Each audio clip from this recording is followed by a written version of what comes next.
Ya, Assalamualaikum warahmatullahi wabarakatuh. Alhamdulillahirrahmanirrahim. Salatu wassalamu ala asyrafil anbiya'i wal mursalin wa ala alihi wa sahbihi ajma'in amma ba'du. Mari kita lanjutkan untuk materi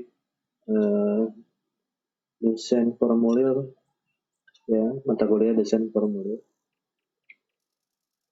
dengan bagian dari desain formulir elektronik atau yang biasa kita disebut dengan desain interface.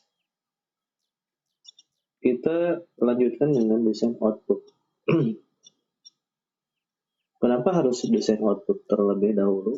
Karena yang kita inginkan itu yang organisasi inginkan itu outputnya dulu sebelum input. Karena input itu tergantung dari output yang diinginkan, gitu ya.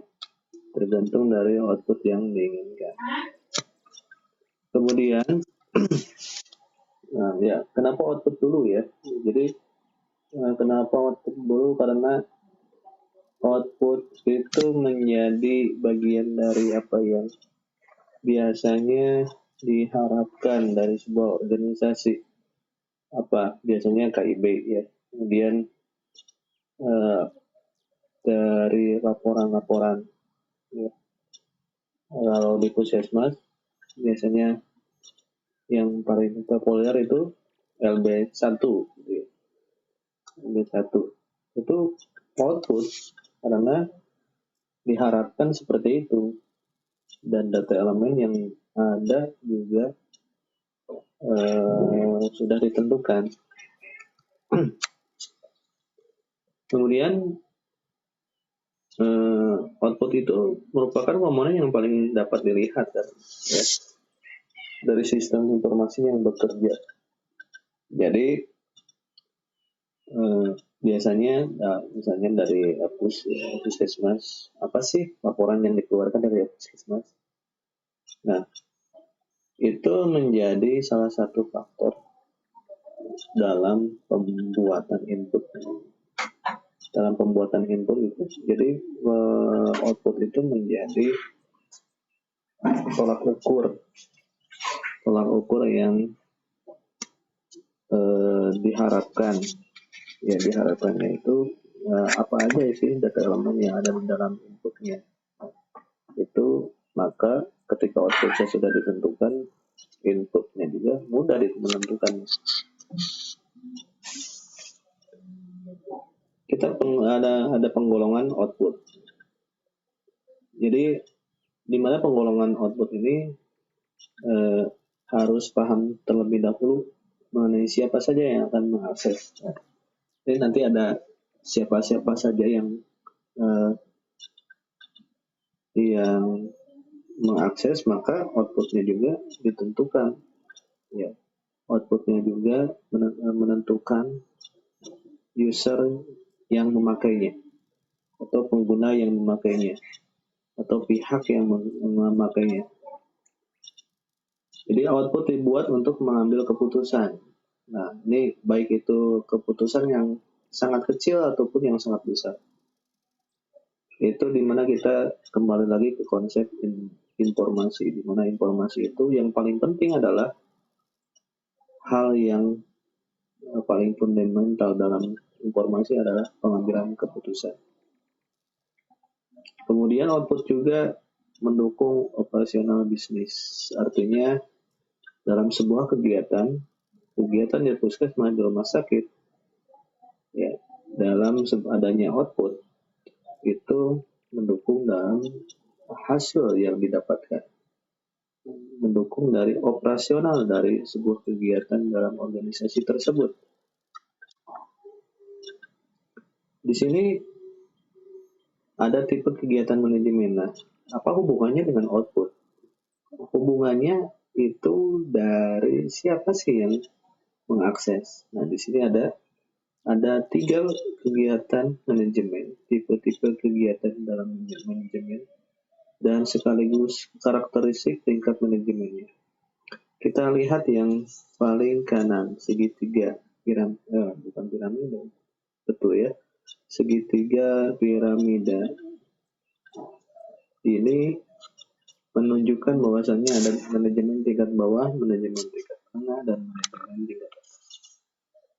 Manajemen tingkat bawah kalau secara detail kita jelaskan mengenai operasional, mengenai kegiatan yang ada di dalam pelayanan. Contohnya pelayanan pendaftaran, pelayanan poliklinik, itu manajemen tingkat bawah.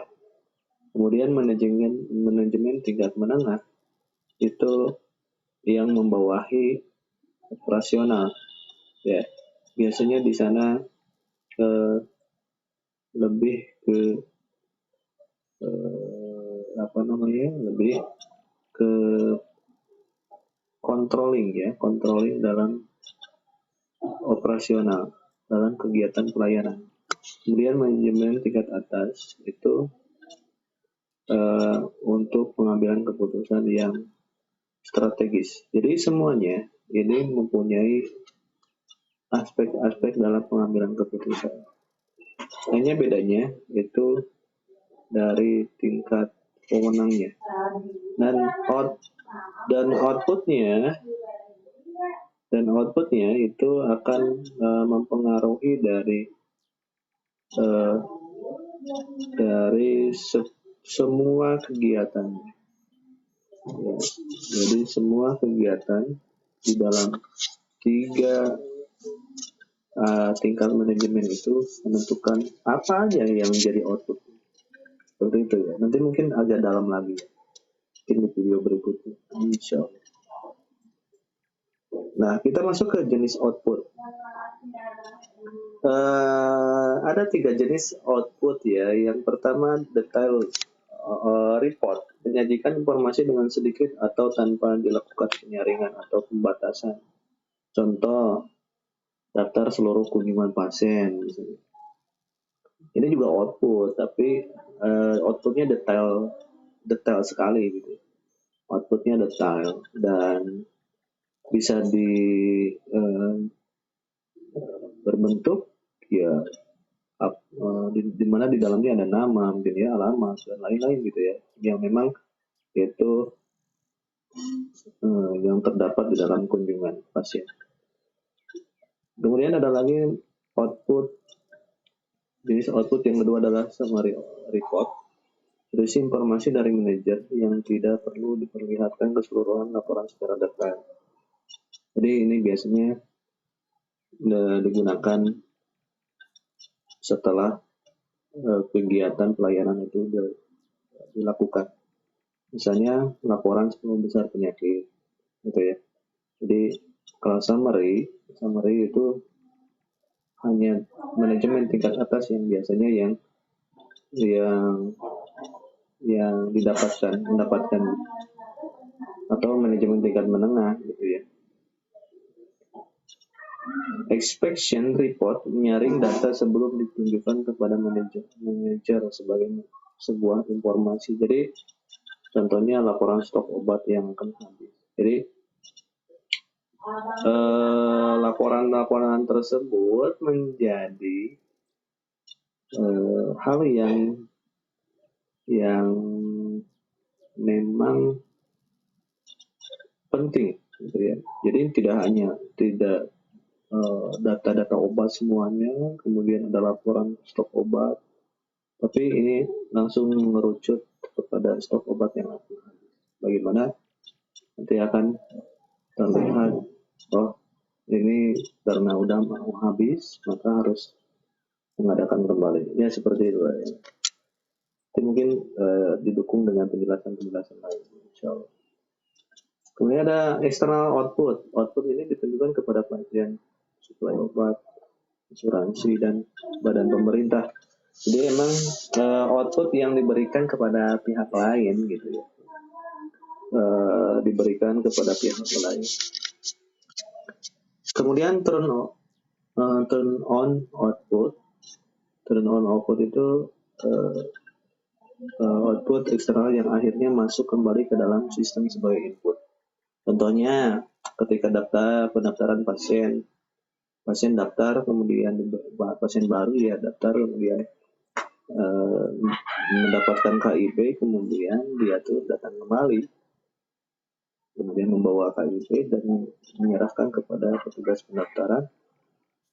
Terlihat eh, ada di sana ada data elemen apa aja di dalam KIP tersebut, dan itu sebagai output dari Yankes diberikan kepada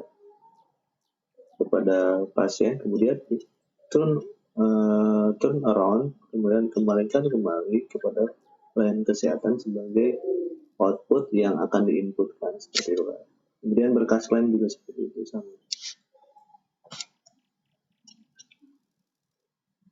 Petunjuk desain output ini ya, tentu ya, ini akan ada beberapa petunjuk desain output, mungkin akan disampaikan nanti di video berikutnya. Demikian penjelasan untuk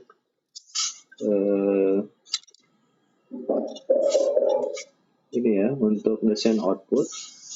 Nanti kita sambung kembali. Terima kasih atas perhatiannya. Assalamualaikum warahmatullahi wabarakatuh.